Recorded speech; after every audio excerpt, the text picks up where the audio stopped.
በድሮ ጊዜ ራቅ ባለ መንደር ላይ አንድ ኑራ የተባለች ምስኪን ሴት ትኖር ነበር። ኑራ እናቷንም አባቷንም በሞት ካጣች በኋላ ብቻዋን ትኖር ነበር። እናትና አባቷ ሲሞቱ ለሷ የተውላት አንድ ላምን ብቻ ነበር።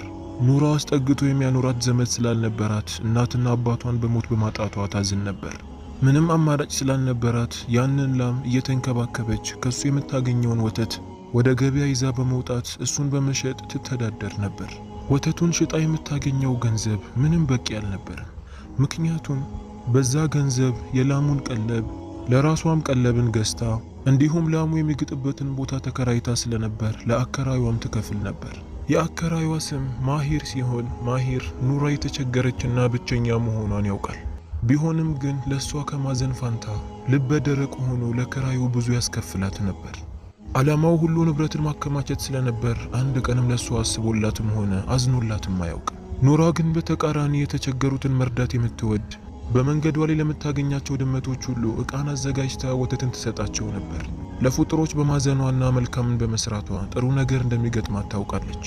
መንገድ ላይ ላገኘቻቸው ድመት ሁሉ ተርቦ ይሆናል ብላ በማሰብ ከምትሸጠው ወተት ቀንሳ ትሰጣቸው ነበር። አንድ ቀንም አከራዩዋ እሷ ጋር ይመጣና እንዲህ ይላታል፣ ከዚህ በኋላ የኪራይ ስትከፊ ጨምረሽ ነው የምትከፊው። እጥፍ አድርጌዋለሁ። ምክንያቱም የምትሰጪኝ ንብረት ምንም እየጠቀመኝ አይደለም። የባለፈውንም ሳምንት ስላልከፈልሽ ከዚህ በኋላ ስታስገቢ ጨምረሽ አስገቢ፣ የማታስገቢ ከሆነ ግን ላሟን የሚወስደው ብሎ አስጠንቅቆ ነገራት። ኑራም ጎረቤቷ እንደዚህ ሲጨክንባት በጣም አዘነች። በቀጣዩ ቀንም ያለበችውን ወተት ይዛ ወደ ገበያ ወጣች። ሁል ጊዜ የምትሸጥበት ቦታ ላይ ሄዳ አዝናና ተክዛ ቁጭ ብላ መጠበቅ ጀመረች። ለሰው እንዳታማከር የምታውቀው ሰው የለም። በጣም ጨንቋት እያለቀሰች እዛው ቁጭ አለች። በዚህ መሃልም አንድ ጥቁር ድመት ወደ እሷ ጋር ይመጣል። ኑራ እስካሁን ድረስ አይታው የማታውቀውና ለየት ያለ ድመት ነበር።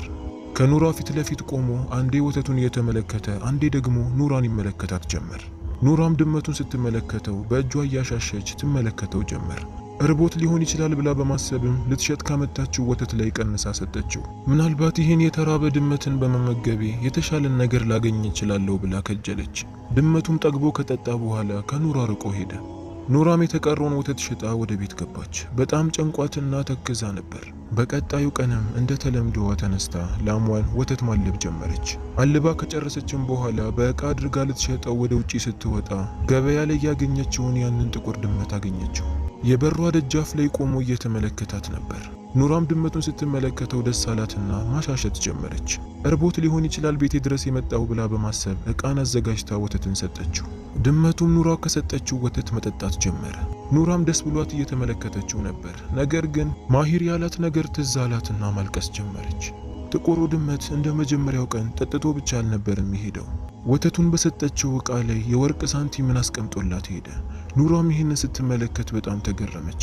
ከዚህ በፊት ወርቅንም አይታ ሆነ ነክታም አታውቅም ነበር። ያ ጥቁር ድመት በወተቱ ሳህን ላይ የተወሰኑ ወርቆችን አስቀምጦላት ነበር የሄደው። አንዱ ወርቅ ብቻ ማሂር ክፈይ ካላት 10 እጥፉን ይከፍልላት ነበር። በሰራችው መልካም ስራ ያገኘችው ደሞዝ መሆኑንም አወቀች።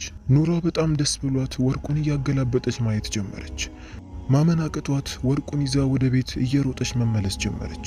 ወደ ቤትም ገብታ ወርቁን ማንም በማያገኝበት ቦታ ላይ ደበቀችው። የተቀረውንም ወተት ለመሸጥ እንደገና ወደ ገበያ ተመለሰች። ገበያ ላይ ቁጭ ብላ የሚገዛትን ሰው መጠበቅ ጀመረች። ነገር ግን ማንም አልገዛትም። ማንም ባይገዛትም ኑራ ግን ደስተኛ ነበረች። ምክንያቱም ለብዙ ጊዜ የሚሆናትን ገንዘብ አግኝታ ነበር። ማታ ላይም ማሂር ወደ እሷ ጋር መጣና አሁን ወዲያውኑ የክራዩን ብር ስጪኝ፣ አሊያ ብቸኛ ላምሽን ይዤ ነው የሚሄደው አላት። ኑራ ይህን ሲናገራት እንደሌላ ቀኑ አልፈራችም ነበር። ቁፍጠን ብላ ከፊቱ ቆመችና እንዲህ አለችው፣ ይህንን አንድ ወርቅ ይዘህ ሂድ፣ ድጋሚ ወደ እኔ ጋር እየመጣ እየጨቀጨክ አታሰልቸኝ አለችው። ማሂር ወርቁን ሲመለከት ማመን አቃተው። ሰርቀሽ ነው እንዲያመጣሽው አላት። ኑራም ሰርቄ አይደለም ያመጣሁት፣ በሰራሁት ስራ ያገኘሁት ደሞዝ ነው አለችው። ማሂርም የወርቁ ነገር ማመን ቢያቅተውም ተቀብሎ ወደ ቤቱ ተመለሰ። ከዛን ቀን በኋላ ያ ጥቁር ድመት ሁል ጊዜ ጠዋት ወደ ኑራ ቤት ይመጣል። ኑራም ወተትን ትሰጠዋለች። ወተትን ከጠጣ በኋላ በዛ ሳህን ላይ የተወሰኑ የወርቅ ሳንቲሞችን አስቀምጦላት ይሄዳል። ኑራም በጣም ደስተኛ እየሆነች መጣች። ድመቱ አስቀምጦላት በሚሄደው ወርቅ የምትኖርበትን ትንሽዬ ጎጆ አደሰችበት። ወደ ገበያም ወጥታ የምትፈልገውን ልብስ ገዛች። ለላሟም በቂ የሆነ ምግብን እየገዛችለት መምጣት ጀመረች። የሚገርመው ነገር እንደዚህ የተትረፈረፈ ንብረትን አግኝታ ምስኪኖችን መርዳትን አላቆመችም ነበር።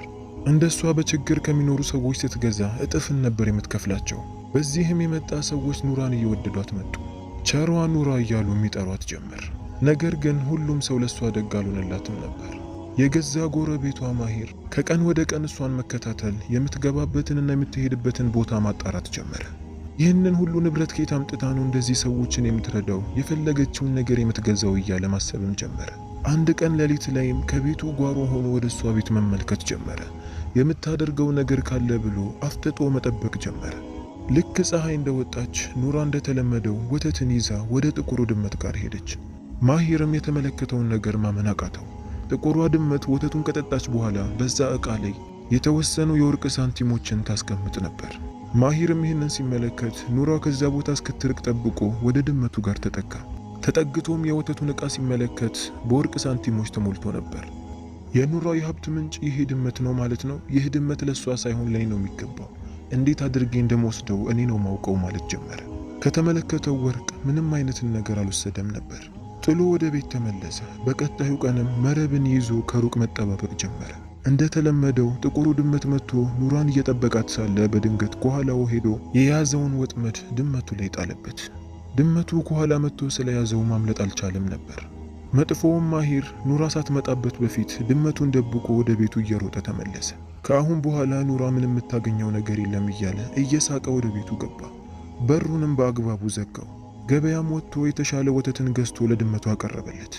በላንተ ድመት ይህንን ወተት ጠጣ ብሎ አቀረበለት። ነገር ግን ያ ጥቁር ድመት አይደለም ወተቱን ሊጠጣ ወደ ወተቱም አልተጠጋም ነበር። በዚህም ማሂር እየተቆጣ መጣ። ጠጣ እያለ በግድ ወተቱን ወደሱ ያስጠጋለት ጀመር። ነገር ግን ያ ድመት ሊጠጣለት አልቻለም። ማሂርም በጣም እየተናደደ መጣ። ይህንን ወተት ካልጠጣህ ከዚህ አትወጣም፣ በረሃብ መሞትህ ነው እያለ ጥቁሩ ድመት ላይ ይዝትበት ጀመር። በዚህ በኩል ደግሞ ኑራ ወተትን ይዛ ስትወጣ ድመቱ አልመጣም ነበር። የድመቱ አለመምጣትም ያስጨንቃት ጀመር። ምናልባት ዛሬ ባይመጣም ነገ ሊመጣ ይችላል ብላ በቀጣዩ ቀንም ወጣች። ነገር ግን ድመቱ ለተከታታይ 3 ቀን አልመጣም ነበር። ኑራም የድመቱ አለመምጣትና መጥፋት ያስጨንቃት ጀመር። ምን አግኝቶት ነው እያለችም ማሰብ ጀመረች። ጠዋት ላይ ሌላ ቀን ለጥቁሩ ድመት ወተትን በምትሰጠው ቦታ ላይ ቁጭ ብላ ድመቱን መጠበቅ ጀመረች። ነገር ግን ያ ጥቁር ድመት ሳይመጣ ቀረ። ኑራም ያ ድመት የሆነ ነገር አግኝቶት ሊሆን ይችላል ብላ በማሰብ በገበያ ላይ የተዘዋወረች ድመቱን ማፈላለግ ጀመረች። ነገር ግን ፍለጋዋ ከንቱ ሆነባት። ድመቱን ልታገኘው አልቻለችም። በጣም አዝናና ተከፍታ ማልቀስ ጀመረች። በቤቷ ደጃፍ ላይም ቁጭ ብላ እያለቀሰች ሳለ የተወሰኑ ድመቶች ወደ እሷ ጋር መጡ። አንዱ ድመትም ወደ እሷ ጋር ጠጋ አለና ይነካት ጀመር። እኔን ተከተይኝ የሚል ምልክት ነበር ይሰጣት የነበረው። ኑራም የድመቱ ምልክት ገባትና እሱን ተከትላ መሄድ ጀመረች። እነዛ ድመቶችም ኑራን አስከትለው መሄድ ጀመሩ። ባላሰበችው መንገድ ይዘዋት የሄዱት የጎረቤቷ ማሂር ቤት ነበር።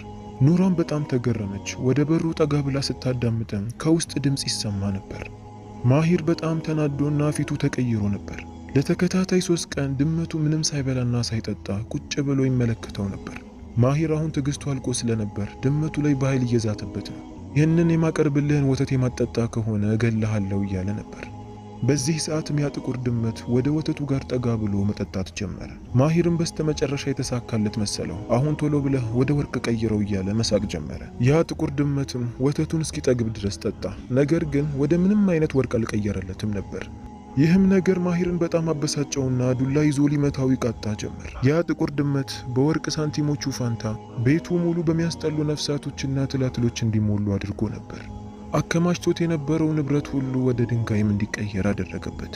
ማሂርም ይህንን ሲመለከት በጣም ደነገጠ። ያለ ሐቁ ሌላን መጨመርን ሲመኝ በእጁ የነበረውንም አጣ። ኑራ ከውጪ ሆና የማሂርንና የጥቁሩን ድመት ድምፅ እየሰማች ስለነበር በሩን በርገዳ ወደ ውስጥ ገባች። ወደ ውስጥም ስትገባ ማሂር በጣም ተናዶ ድመቱን ሊገለው ነበር። ነገር ግን ያ ታማኝ ጥቁር ድመት ኑራን እንደተመለከተ ሮጦ እሷ ላይ ተጠመጠመባት። ማሂርም ይህንን ሲመለከት እንደከሰረ አወቀ። ያለ አግባብ ለንብረት መቸኮሉና መስገብገቡ የሁሉ ችግር ላይ እንደከተተውም አወቀ። ኑራም ጥቁሯን ድመት አድና በሰላም ወደ ቤቷ ተመለሰች። ከዛን ቀን በኋላም ሁሉ ጊዜ እንደተለመደው ወተትን እየሰጠቻት በወተቱ ፋንታ ደግሞ ጥቁሯ ድመት ወርቅን እያስቀመጠችላት ትሄድ ጀመር። አሁን ኑራ በመንደሯ ላይ ከበፊቱ በበለጠ መልኩ ሰዎች ዘንድ በጥሩነቷና በመልካም ሰሪነቷ ምስኪኖችን ረጂ በመሆኗ ታውቃለች። በሷ ላይ ምቀኛ የሆነውንም ጎረቤቷንም አስወግዳለች። የዛሬው የማታ ታሪካችን ይህንን ይመስላል። ቪዲዮ በጣም እንደመሰጣችሁ ተስፋ አድርጋለሁ። ከመተኛታችሁ በፊት ግን ሰብስክራይብ ያላደረጋችሁ ሰብስክራይብ አድርጉ፣ ላይክም ሼርም አድርጉ፣ ኮሜንትም ስጡ። ከመተኛታችሁ በፊት ነው ግን